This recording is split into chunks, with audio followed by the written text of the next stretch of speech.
Bonjour à tous et à toutes, je me présente à vous, je suis Nicolas, passionné d'immobilier et adepte de la location meublée saisonnière depuis de nombreuses années sur la commune de Limoges. Vous trouverez sur mon blog Locastus conseils et astuces concrets pour développer votre activité de loueur en toute simplicité. Aujourd'hui, je souhaite aborder avec vous une question redondante chez beaucoup d'intervenants sur YouTube ou et plus largement sur la toile concernant donc le vieillissement précoce des appartements mis à la location courte durée. Qu'en est-il exactement? Alors, pour exercer cette activité depuis quelques années, effectivement, on est amené à effectivement observer que les appartements mis à la location de passage, de type Airbnb, de type Booking ou en direct, ben, vieillissent précocement. Disons que l'usure du matériel, du mobilier mis à disposition des locataires de passage eh bien, sont mises à rude épreuve en termes d'usage, puisque vous avez des locataires qui vont prendre très bien soin des lieux, qui vont être très soigneux, d'autres qui vont l'être un peu moins. Et donc, cela va, les différents profils de locataires, quant à l'usage et l'occupation de votre appartement, par exemple, eh bien, on va mettre les lieux à rude épreuve. Alors concrètement, quelques pistes pour améliorer l'entretien de votre appartement au quotidien ou entre chaque location. Quand vous êtes amené à refaire un appartement de bout en bout, effectivement, il y a la question du budget qui va se poser, mais prenez un soin particulier quant au choix des matériaux à appliquer, notamment pour ce qui est des revêtements de sol, sinon des revêtements muraux. S'agissant des revêtements de sol, moi je suis parti sur au départ du lino. Alors j'ai fait l'expérience de deux logements, l'un avec du parquet flottant, l'autre avec du lino classique. J'ai vu l'usage qui en a été, que j'en ai retiré au bout d'un an ou deux d'exercice sur chaque logement. Sur l'un, j'avais le parquet flottant, des traces, mais qui n'étaient pas des traces, on va dire, c'était pas très méchant.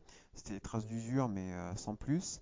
Et par contre, sur le lino, même que ce soit un lino de qualité, j'ai pas pris du premier prix. Je me suis rendu compte très simplement que des personnes, malgré mon interdiction de fumer dans les appartements, eh bien, avaient, en l'occurrence pour ce logement-là, j'avais toujours des traces de mégots, de clopes sur le lino, des traces de brûlure éparses ici et là. Donc difficile avec les différents locataires eh bien d'être crédible, du moins pour faire respecter les, euh, les règles de vie qui sont propres à mes appartements et notamment par rapport au fait est que les logements mis en location saisonnière, en tout cas chez nous, sont non fumeurs. Donc je m'étais rendu compte que par exemple le lino c'était pas un bon plan pour faire de la location courte durée. Pour la peinture, bah, pareil, vous avez toujours des locataires.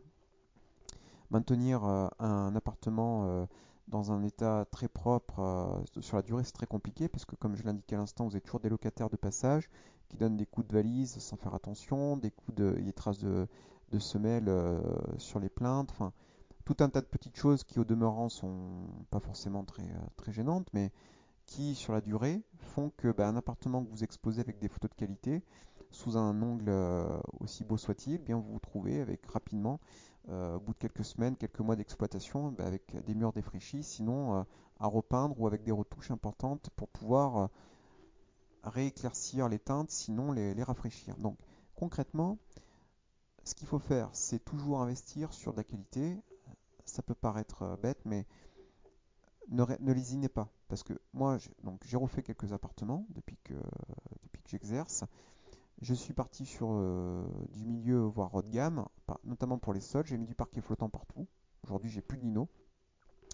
Et pour les peintures, bah, au lieu de prendre de la peinture moyenne gamme, j'ai pris ce qu'il y avait de mieux en termes de peinture murale, de telle manière à ce que cette peinture soit lessivable, donc avec par exemple une éponge magique. Il est très facile au coup par coup pour les personnes qui entretiennent vos appartements bah, de passer un coup sur le mur pour enlever les traces qui peuvent apparaître au fil de l'eau.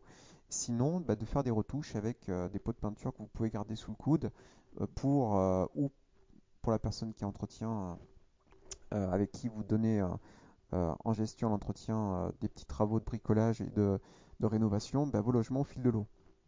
Ça vous permettra de maintenir votre appartement et votre logement à bon niveau de prestation. Et également, quand vous faites de la location, euh, concernant le mobilier, ben, c'est pareil, faire attention à ce que vous achetez. Il y a des meubles plus propices à l'usure que d'autres. Alors, j'ai pas forcément de conseils à donner là-dessus parce que En termes de mobilier, eh bien, vous pouvez donner une identité propre à votre logement par rapport à un mobilier scandinave ou vintage. Vous pouvez donner une identité propre à chaque appartement. Et bien entendu, les qualités de mobilier que vous pouvez trouver simplement décoratifs ne pourront pas forcément aller sur de la location où vous êtes susceptible d'avoir des locataires pouvant pas forcément malmener, mais faire qu'à un usage intense de chaque objet, eh bien celui-ci soit amené à être remplacé plus précocement que sa durée de vie initialement prévue. Donc c'est pour ça qu'il faut être très vigilant à ne pas comment dirais-je, lésiner donc, sur les frais en termes de rénovation dès le départ pour la qualité des matériaux que vous allez choisir, et puis ensuite à ne pas lésiner à remplacer le mobilier qui a besoin de l'être au fil de l'eau.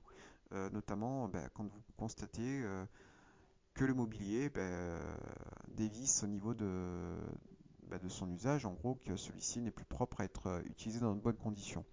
Parce que la qualité perçue de votre offre locative, des fois, relève du détail et certains locataires sauront vous le notifier dans un commentaire s'ils sont sympas en privé, sinon à l'afficher de façon publique. Voilà. Donc soyez vigilants à ça. Alors ce que je dis là, le contenu de mon propos, quand on est sur place, c'est facile. Quand on a du temps à consacrer à sa gestion immobilière, même de courte durée, il est assez facile d'avoir un œil sur ses appartes et d'y passer de temps en temps pour faire un rapide état des lieux, surtout quand on fait les accueils en physique en direct. Ça permet aussi de checker le travail et la qualité du travail fait par son prestataire lié au ménage, sinon à son employé, qui est en charge de celui-ci.